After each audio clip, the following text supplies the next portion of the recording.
welcome to Your Family Dog, a podcast dedicated to helping families love living with dogs. Hi, and welcome back to Your Family Dog. I'm Julie Fudge Smith, and I'm here, of course, with the fabulous Tina Spring. And today we decided that we wanted to revisit a couple of things. One was a Wilt Chamberlain quote, which I'm going to have Tina say because I can't remember it exactly. And I know she can. Probably going to paraphrase it, but I'll be close enough for government work, right? That's right. The Wilt Chamberlain quote, and I use this quote all the time, is, and I attribute it to Wilt Chamberlain each time, is that he has this great, he has a lot of great quotes, but he has a great quote about everything is habit forming. So be careful what you practice, right? So we've all heard the adage, practice makes perfect. And that's not actually true. Perfect practice makes perfect. If all of the rehearsals that you do are wrong, like if I practice making a 3 backwards, well, then I'll get really good at making backward 3s, but I'm not getting it right.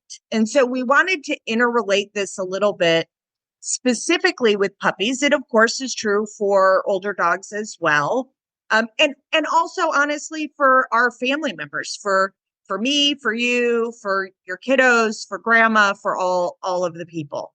And I'm not saying, and I don't think Julie is either, that everything has to be perfect all the time. There are a lot of times in life where good enough is just good enough, and that's okay, right? If your towels are not in red, orange, yellow, green, blue, indigo, violet order, Reggie Biv order, it doesn't matter. It really doesn't. No one, if they're judging your linen closet, tell them that they're not coming over again. Like, it doesn't have to be perfect, but some things we do have to expend our energy making sure that we are not having inappropriate rehearsals. And that brought us to a conversation about puppies. Right. And so what we decided to do was talk about puppies in the context of practicing things. And one of the things that is so easy to do is to look at that cute little 8-week-old puppy. And when he looks at you and he puts his paws up on your knees and, licks your leg and he's just so cute and you bend down and you cuddle him for that, what are you doing? You're reinforcing a behavior that you may not want him to be doing in the future, which is jumping up on you, especially if he's a big dog or going to be a big dog, like a Berner or a Lab or something, even small dogs. So you don't really want them jumping up on you or up on your children. Or if you're someone who has a lot of really nice clothes that are important to you and you wear white and you don't want to be dirty all the time, right? Like there's all sorts of There are people like that in the world? Because I haven't been. I don't know. I'm getting close to that person in a long time. So here in Georgia, it's 86 today, right? On we're recording on April 17th. It's 86. I'm a little terrified about what August is going to bring, but so it's skort weather for me, right? The skorts look a little bit dressier for teaching than just, you walk in your dog trainers in shorts. Usually they have pockets, which make me very happy. And so I don't want my legs all scraped up from puppy toenails or adult dog toenails. I would prefer not to have, scratches all over me.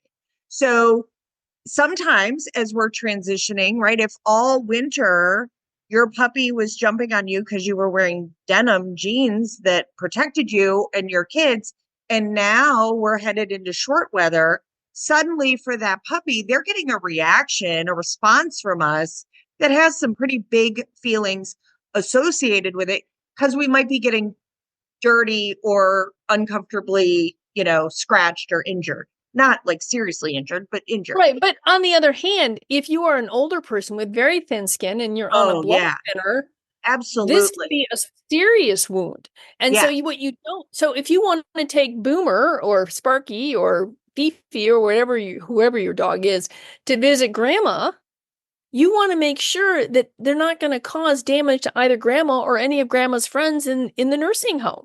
Yeah. And actually, the lesson that I have immediately following us recording the podcast today is a young woman, college age, who has um, like a, I don't know, like a 5-year-old dog. She just moved into a house that is next door to an elderly couple who were very friendly and like her dog, but she is really concerned that the dog is going to jump on them and hurt them. So this is all part and parcel of what I do all day long, is helping people set their dogs up for success. And that's what I'll be talking about with that customer and what I'm going to talk to y'all about today. So first, I will say I talk people out of puppies all the time, constantly. Yes. Yes. Especially There's a when good people have reason really for it. little kids, right? If you have a crazy busy household, if you're going 6 directions with 4 kids, if you're feeling like you don't have time to pay attention and to get laundry done and to like feel like a human being, then likely a puppy is an awful idea. And one of the, people are always saying to me, well, I want my kids to experience a puppy. I'm like, why? Why? This puppy is not going to be a puppy that long. Like, they're going to have a lot more experience with an adult dog. And we can go and get an adult dog that adores children and is already trained. We can do that pretty easily. It doesn't mean that when a dog is available for adoption, that there's necessarily anything wrong with them. Right. I was going to say one of the and dogs can come up for a wide variety of reasons. When you said, people say I want my children to experience a puppy, I think maybe if they took a step back, what they'd say is I want my child to grow up with a dog, which is very different than I want my child to experience a puppy. So I think that's the first thing, is that you kind of have to say, really, or are you really just want your dog, your child to be still dogs? But I was going to say one thing that happened. Brad's on I don't know how many different Clumber groups. And so I am inundated with Clumber pictures, which they are adorable. Don't get me wrong. Yeah. I love every one of them. But there was this very sad post about this woman in England who was killed in a traffic accident, and they needed and had no family. And so they need someone to adopt her 2 Clumbers who were fine dogs. And I said to Brad, if we were living in Berwick on Tweedshire on the Marsh, which is, Britain has some really interesting town names, like, so does the US. I want to say there's a town in Indiana called Lickskillet. Okay. So anyway, but these dogs were in Berkshire on the Tweed or whatever. And I said, if we were living in Berkshire on the Tweed, I would go adopt those dogs. No question in my mind. Right. So our dogs become available. And one of the things that I've been longing for a golden retriever for like a year and a half now. So Brad's Clumber breeder also has Goldens that she breeds. So I said, maybe we should contact her and find out if she has any dogs that she wants to retire. That's Clemmy's been so easy. Well, I'd get a Golden, not another Clumber. Yeah. Okay. Yeah. Clemmy has, but we love her. This is the thing I keep saying. She makes you laugh all day long. She just also drives your blood pressure up. Okay, so yesterday I have a retirement age gentleman. His wife is still working. They have a disabled daughter who lives with them. They have the sweetest, kindest Cavalier puppy in the world. They also have 4 cats. The cats have been raised with another Cavalier, so they're not afraid of the Cav. However, they are not enjoying a puppy. The puppy, so the husband is not really a dog person. He's a cat person. He didn't want a dog. He has a dog because his daughter and his wife are both dog people, and he already has 4 cats. So we've already got this situation where there's been a compromise. So he came to class yesterday and just like unleashed on me that the 2 ladies don't like to manage the puppy in any way whatsoever. Like, not a leash, not a tether, not a crate, not a playpen, nothing. And that he ends up doing all the management with the puppy, and that the puppy has started eating their sofa. He got the cell phone twice yesterday. Ouch. He keeps stealing pens and having pens. And these are all things that are pretty dangerous to this puppy. Yes. right? Yes. And so, To make the pocketbook. well, he's not that tall. I don't know how he's reaching the phone, but that's a story for another day. So one of the things I would say is don't feel bad when you're like, okay, that's it. You're going for a nap in your crate, right? I can't watch you go take a nap, right? Your Right. dog needs a tremendous amount of sleep anyway, puppies doubly so. And if the only time you crate them is when you're leaving and at night, one, I'll almost guarantee your dog is overtired. And two, it means that when you need to crate them, say when that awful food poisoning situation occurs where the entire family is carrying around, either hanging out in bathrooms or carrying around pots, that this is like, you don't want the dog just randomly walking around the house. Like, that's going to end really badly. So getting flexibility in behavior where your dog is perfectly content to, I'm not saying put them in doggy jail. Like, you can give them something to chew on. You can be like, here, have a nice no hide to chew on. Here's a stuffed frozen toy stuffed with food. Like, here are good things happening for you. Right. There's but all you're kinds going to of be away wonderful from your things. family. Yeah. There's all kinds of Yes. wonderful things you can do to make the crate a great place to be. Yes. This is not solitary confinement. But I will This is also say, like, these people did not need a puppy.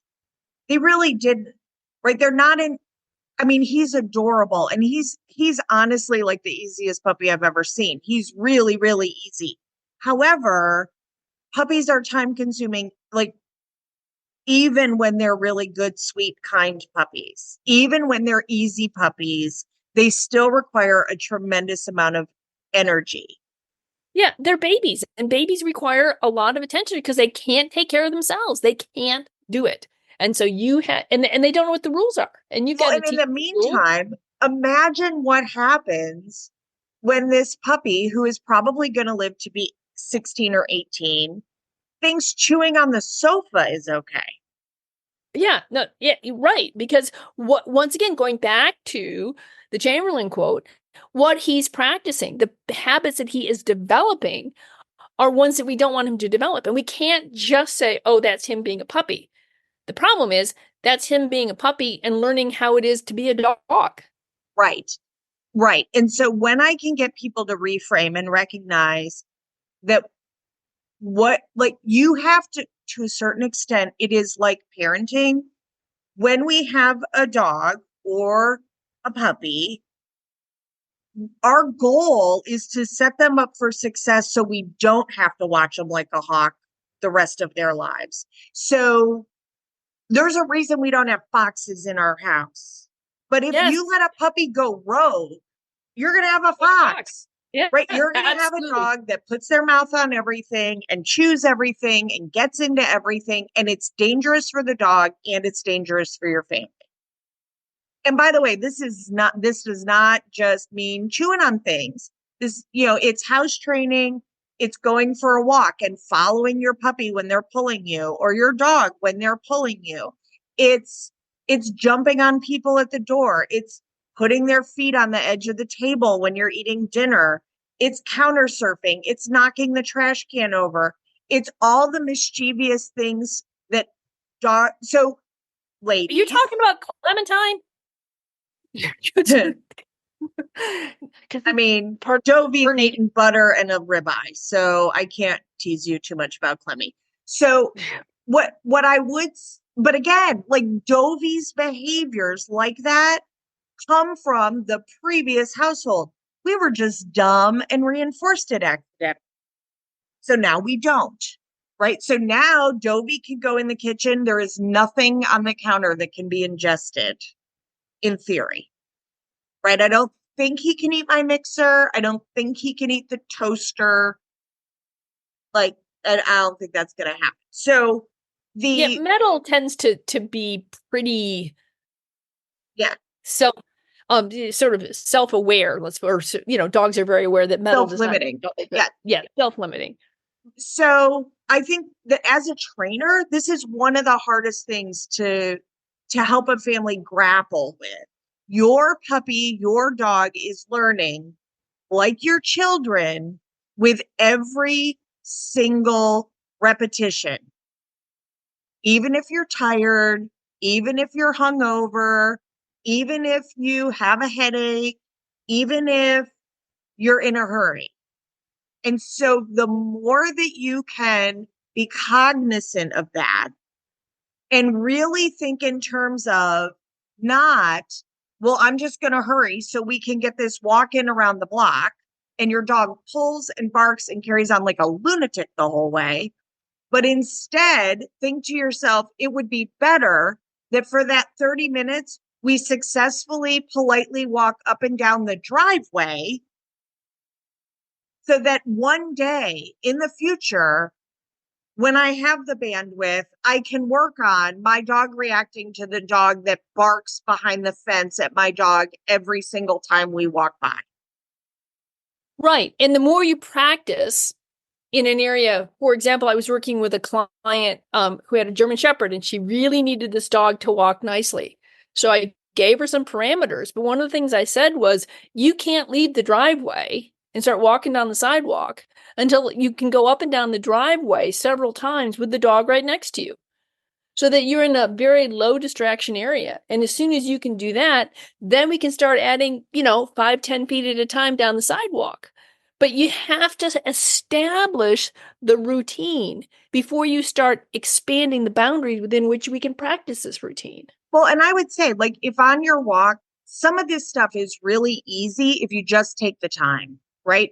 If I go from a low frequency reinforcement rate, so here you get a piece of string cheese, like every 30 seconds, when we're on the part of the walk that is easy for the dog to navigate, as we approach the house with the dog that loses its mind behind the fence, I'm going to physically slow down. I'm going to increase my reinforcement rate. So the frequency of reinforcement is going to happen much on a much higher level. I may even cross the street to give my dog more space. And the exact moment where my dog goes, wait, I think we're going near that house. When something changes for my dog, I'm going to hold and wait. I'm going to wait for my dog to settle. We're going to turn around. We're going to go the other way. We're going to come back to that spot again. So we're going to take a little mini break. We're going to see, like, are you okay at this spot right now? Right. What you need to remember is that this is a process by which you gradually, and I do mean gradually, increase the level of distraction or difficulty. And in proportion to that, you also increase the level of reinforcement. So that what you're saying to the dog basically is, I know this is really hard for you.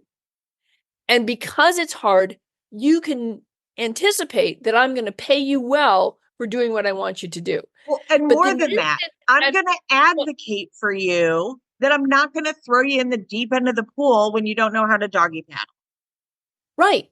And so part of it is that I also know the instant where I perhaps push this too soon, that it doesn't matter how many full chickens I have to shove into their face. If they can't turn and look at me, they can't respond, then I push you too far. So let's back way up, calm ourselves down, do something successful, and try another time. And so I sometimes try to say, okay, if you were walking with a toddler, right? You have to adjust your speed to the toddler. You can't ask them to run around the block, right? Absolutely. Secondly, if they get to something where, for example, a dog is behind a fence, freaking out at your kid, are you going to keep marching them closer to it? No, you're not. At least you because I think the last thing that I think most parents will recognize, that the way to teach a child to not be afraid of a barking dog is not to throw them at the barking dog. I think most parents understand that the way to teach a child that it's okay is to back up, give them some space, and reinforcement. Hey, look, see, nothing bad's happening. Did you see that dog over there? Nothing bad happened. Exactly. Right. We're not we're not going to get any closer at this point. I understand that this is scary for you. Let's move on to something else. Does it mean that you might have to turn around and walk the other direction? Sure, but Absolutely. you're not always going to have to do that. The same way that one day your toddler will have legs long enough and motor skills sufficient that they'll be able to walk around the block with you and you won't have to slow down for them. Your dog, if the moment something happens that the dog has an emotional shift, if in that moment you are aware of it and you adjust, you will get further faster. And your dog won't rehearse losing their marbles, walking past Rufus, the Ibizan terror hound, who's threatening to kill him the whole time from behind the electric fence that is shocking the dog. Right. And informing that dog's decision. Right. So I think what this is all about is that you just, part of it is that I sometimes say to people, is there something that you're scared of? For example, if spiders, for me, it would be snakes, as we discussed in the last episode, or one of our last episodes. Is it the way to get somebody used to something that they're afraid of is not to flood them, not to throw them into a pit of snakes or a pit of spiders. Instead, what you want to do is you want to reassure them they're okay, make sure they feel safe, and slowly introduce to them. Perhaps the first thing you introduce to them is a plastic spider or a plastic snake, so that, they begin to understand.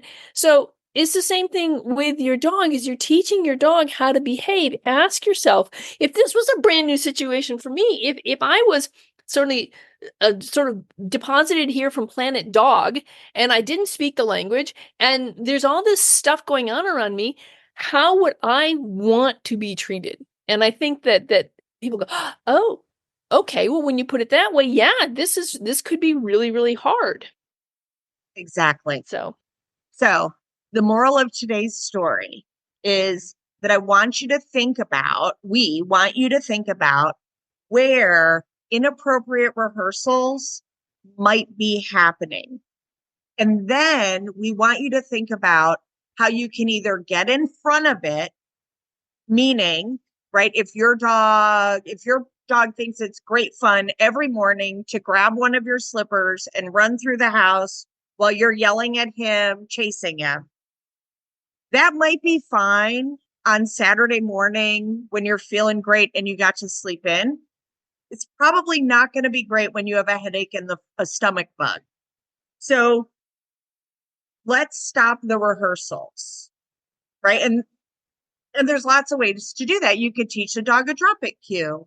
You can have a special toy that when you get up in the morning, you give it to the dog and they get to run around the house with it. And you make a great big deal out of it for them instead of your slipper. It can be that you decide that is going to be the sacrificial slipper and you will never wear that slipper again. And you don't care. Your dog that would be the Clementine plan. Just give her the sacrificial slipper and call it a day. Right there. You have lots. And by the way, kids and dogs give us 10,000 repetitions to get it right. Oh, absolutely. I remember thinking with my kids, even if I did something, if I handled a situation incorrectly, there was a virtual 100% guarantee that I would get a second chance at this. Absolutely. And even if I handled it correctly, I probably would get a second, chance. You'd get the opportunity to screw it up next time. So that's absolutely, because I'm sure you were a better parent than I was. No, I wouldn't call. I tried to be a really good parent. And I know most people try to be a really good parent. All the situations where you're infuriated with your dog, likely you can make some adjustments and that source of frustration will go away pretty quickly. If you just take the time to work on it a little bit, honestly, most dogs, if you spend 5 minutes, 6 times practicing having a loose leash and then watching the world go by and not losing their marbles about it, you will make your walk 1,000 times easier. Absolutely. If you put your dog in the crate Absolutely. while you're preparing dinner and you give them their dinner in a stuffed frozen Kong, it will take them 30 minutes likely to finish it. And you can eat your dinner and clean up, and your dog doesn't get to steal something off the counter. They don't get to eat the chicken nugget that fell under the table. The dog doesn't learn to resource guard that space. It'll be more peaceful. And if your dog doesn't rehearse begging at the table and hiding under the table and stealing chicken nuggets, which are very reinforcing, then they don't learn it. They don't learn the behavior. They're going to try occasionally, but you go, hey, have you lost your mark? Like, I don't know. My dogs and my children knew, are you new? Which is like, have you hit your head? Have you forgotten what the family rules are? Because we don't do that here. Like, except Mister, he does all naughty things. He's the Clementine of our house. I was going to say, everyone should have a Clementine. It teaches patience. Oh, Mister teaches me how messy my house is. That's what. Oh my goodness. Yes. And how anything can be climbed. Well, I have never seen a dog climb like this. Clementine, she teaches me, I guess, to let go of a few things, because I got to tell you, I swear, the dog sheds a dog an hour, right? So there's it's like I can get all the hair up and just like, oh, look, I can walk through the house and not have this cloud of silver everywhere. And in the end, it doesn't really matter. No, it doesn't. It doesn't. So she brings one of the huge benefits of dogs is that they create an oxytocin dump for us and for them. They give us a dopamine dump because they can be such a source of comfort to us. Yeah. And I do believe that we can be a source of comfort to them as well. And I agree. So try to just slow down. And if you have a problem, if you have a situation where you find yourself in conflict with your pet, with other family members, feel free to email us or message us. Yes, absolutely. We help with those cases pretty regularly. Like often, just a couple of little changes will have huge benefit for your dog and your family. And if you're thinking about getting a puppy, and you even have a child under 8, I want you to really, really reconsider and let us help you find an adult dog that'll be a great fit for your household, that will that will feed the love affair that you want for you and for your family with a dog. Right, because what we want you to do is maybe take a step back and ask your question: why do I want a dog? Why do I want a puppy? What is it that I'm looking for?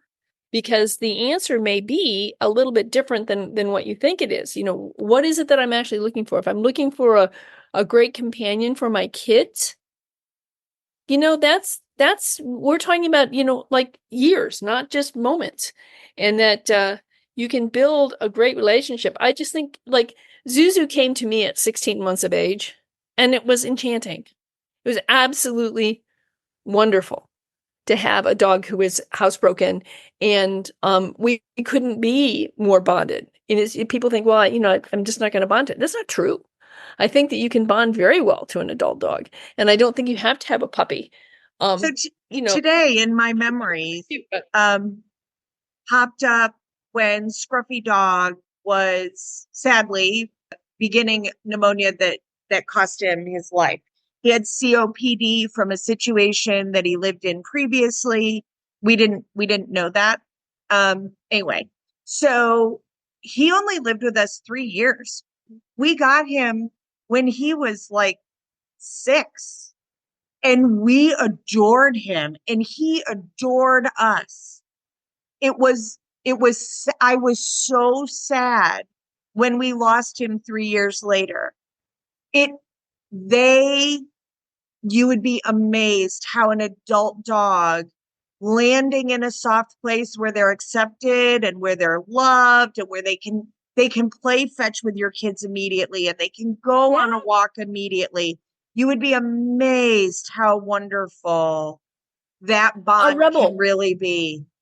Our Rebel was like that. We were living in Virginia, and Brad and Emma were jogging on the Chancellorsville battlefield, and they heard this woof, and they looked down, and there was this dog who was caught in the pricker bushes in the bottom of a trench. So they brought him home, and we called him our Confederate trenching setter since we didn't know what he was. But and we named him Rebel because he was found in a rebel trench. And we took him to the vet, and the vet said, I don't know, he's somewhere between 6 and 9. I'm like, okay, great. Oh, yeah. We couldn't find his home. So we had him for 6 years, and people would ask me, how old is he? I said, I don't know, somewhere between 12 and dead. But he was a great dog, and we loved him dearly, and he loved us, and he loved the other dogs we brought into the house. He was one of the funniest, most enjoyable dogs we had ever had. I still miss Rebel. He was such a great dog. So in my household right now, of 4 dogs, only one have I raised from a puppy. I mean, Mister we got when he was 10. Jack was between 2 and 3. Dovey was 18 months old, right? Jack almost seamlessly moved into our home. He was already house trained. He was already leash trained. He was a little bit of a maniac yelling at children on bikes. We've worked through that, right? It's amazing to me how people sometimes miss that your dog is going to spend a lot more time as a dog than they are as a puppy. The same way your kids are going to spend a lot of time as an adult. They're not always going to be kids. They're definitely not always going to be babies. That goes by like in the blink of an eye. Oh, yeah. I felt like things were pretty steady. Time wasn't zipping along until they turned 10. And then once my kid turned 10, next thing I know, they're 25. It just, bam, it goes so fast. I have 10 years then to get the baby's quilt made. Yes, something along that line. So let me say this too. So I'm learning to quilt. It's something I have always wanted to do. I have never done it because I perceive that everything had to be perfect. I am learning that good enough is good enough by moving through this relatively steep learning curve. I will also say that I am learning that I am not going to be perfect or even remotely perfect at anything the first go. And that is totally okay. I just want to make a different mistake each time I make a mistake. So if you heard me muttering at myself while quilting, it's pretty amusing. Christopher finds himself giggling pretty regularly. But I'm still endeavoring to mess it up a different way next time. My seam ripper and I are not nearly spending the quality time that we were spending 2 weeks ago anymore. That's not happening because I'm getting better at the things I'm learning, and I'm giving myself permission that this will be a lifelong journey, and that I can that the quilts I make now, I will be embarrassed about in 5 years. And that's okay because they're still made with love. I still, for me, talk to God the whole time I was doing it. I was doing some self-care, and that I'm learning something that isn't easy, and it's okay that I make a mistake. It's okay that your dog makes a mistake.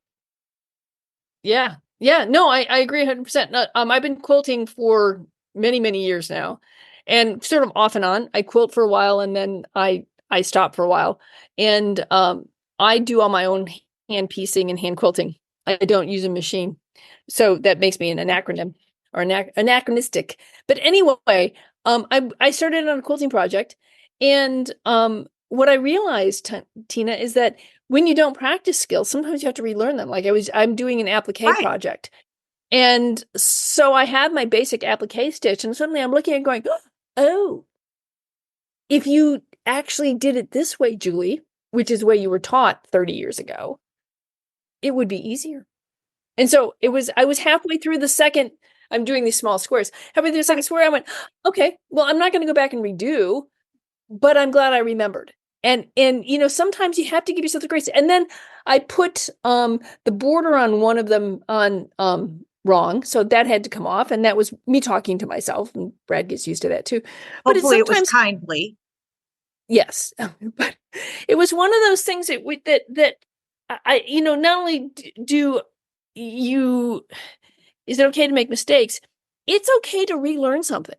I think about like when I've been curling and I was struggling with something, and a woman who's been curling for, I don't know, 20 years, she said, whenever this happens to me, and I'm like, what do you mean whenever it happens to you? I go back and I do this exercise because it regrounds me and reteaches me how to come out of the hack. And I'm like, okay, if Jen, who's been curling for over 20 years, has to every once in a while go back and redo something, it's okay if I do. And therefore, it's okay if I have to go back and remind my dog of what the lesson is, of what the rules are. Well, because they're changing every day too. Yeah. Like I'm at an age where I feel like my vision is different every single day. And it probably is. It's probably changing, right? So it's a new day. It's a new day. And honestly, raising a puppy, raising a dog, raising kids, keeping a house, keeping a family, all of those things, it's a lot. It is a lot. Just make a different mistake each day and avoid avoidable suffering, in the words of Andy Stanley, right? There is some suffering that is not avoidable, but a lot of it is. Avoid the avoidable suffering. That's right. Or just know that you're headed towards sainthood, because in the words of St. Francis de Sales, hang on, I got to take this off the wall. All the science of the saints is included in these two things, to do and to suffer. And whoever has done these two things best has made himself most saintly. So think of it this way. If you're suffering, but you're working at it, man, you're headed towards sainthood. So, there you go. So with that, I think the reminder here is be gentle with yourself and your dog. Try not to set up mistakes with your dog that you're going to have to correct later. Think about how you want him to behave and focus on keeping those rules consistent with him so that he learns what it is you want him to do and what you, rather than having to relearn something. And if you're unsure how to navigate something, you have two dog trainers who are pretty decent at what we do, who will love you through it. Feel free to email us at your family dog podcast at iCloud.com. That's your family dog podcast at iCloud.com. So on that note, please like and share this podcast. Share it with a parent or a grandparent near you. Please give us a thumbs up, a 5-star rating if you're like on Apple Podcasts. Set us as one of in your podcatcher to listen to us, and give us feedback. Tell us what you want to know about because if you hear a story, if you know someone that we need to interview, let us know. This is for you. It's not for us. So let us know how we can best love you. All right. That sounds great. And so we'll see you all next time on Your Family Dog. Thanks for listening to Your Family Dog. Got questions? Interesting ideas? Visit www.yourfamilydogpodcast.com to share your thoughts.